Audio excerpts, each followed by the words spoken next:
білімді халқымызға арқалап тарату үшін біздің Нұр-Мүбарак университетіміз үлкен қызмет жасауда. Сапасы да, оның саны да арту үшін алға қойылған сондай мақсат бар. Қазір Нұр-Мүбарак университетіміздің үлкен ғимараты тұрғызылуға атсалысылып жатыр.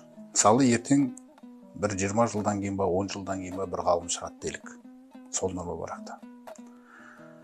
Ол ғалымда жасап шығарған ұстаздар болады. Толық әрқайсы жан-жақтан бір өзінің үлесінен қосқан болады оған. Сол ғалым ертең осы халыққа үлкен пайда әкеп жатса, жаңағы ұстаздары да сауапқа бөленіп жатады.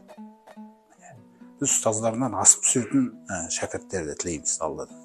Бізден көбірек жігерлі болатын, бізден көбірек еңбек ететін, бізден көбірек жақсылық қалайтын бұл халыққа дегендей. Алайда қарапайым халықтың ішінде біреуде ниет болса, ол кісі ертең ие болатын сауаптарға мен де үлес алатындай бір сондай амалы бар ма дейтін болсақ, әрине бар.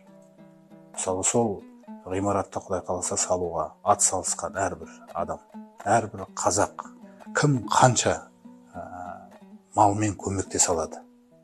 Сол малдың негізінде ана ғимарат салынып, сол малдың негізінде ана шәкірттер оқып, сол жердегі кітаптарын оқып, ғұламаларынан дәріс алып, ертең үлкен ғалым болып шығатын болса, ол жаңағы малымен үлес қосқан адамның дүние ақыретіне былай жететін сауап.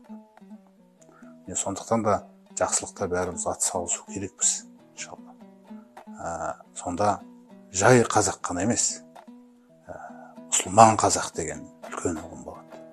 Өйткені кез келген қазаққа атамыз қай уақыттан бері мұсылмансың деген кезде біз әлмисақтан бері мұсылманбыз дейміз.